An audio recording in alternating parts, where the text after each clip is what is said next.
again, welcome back to UWorld's question of the day. This week we are still on ECG questions, and today is our final question. So let's get right into it. The nurse is caring for a client who is short of breath and is experiencing the cardiac rhythm in the ECG strip shown below. So which of the following actions should the nurse take? Make sure and take a look at this ECG strip. Drop in the comments what you think our answer is today. To keep in mind, this is a 10-second strip, so keep that in mind. It might help you with the answer. I'm going to go ahead and let you drop your answers in the chat or in the comments and get right into it today. So our correct option is going to be option number 4, prepare to administer IV push atropine. So let's look at this strip again. Remember, it's a 10-second strip. So what we're seeing in this strip is a bradycardic rhythm. So sinus bradycardia, our SA node, which initiates the electrical activity of the heart, is going to be firing slower than that 60 to 100 beats per minute range. It's less than 60 beats per minute.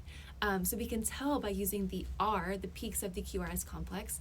Again, the R's are the tall peaks. And in this 10-second strip, we only see 9 R's. So when we multiply 10 seconds by 6 to get a full minute or 60 seconds, we're going to end up with 54 beats per minute, meaning that this is a bradycardic rhythm.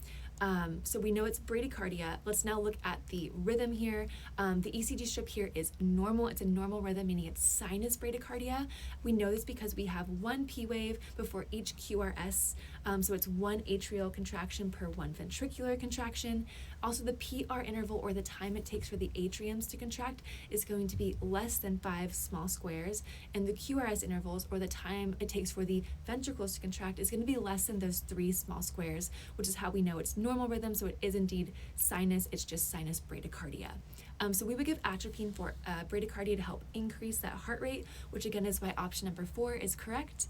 And option number 1, an IV fluid bolus, would be more used for a client that was tachycardic, accompanied by hypotension. Maybe they had low fluid volume, maybe they were dehydrated.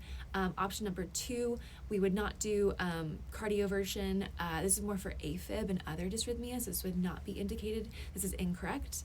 Option 3, instruct the client to bear down. This is a vagal maneuver, and we bear down to help slow our heart rate. So this would be indicated for a tachycardic client, but not for a bradycardic client, which leads us to option 4, our correct option, giving IV push atropine. So thank you guys so much for tuning in this week. We're so happy to have you, and make sure to tune in again next week.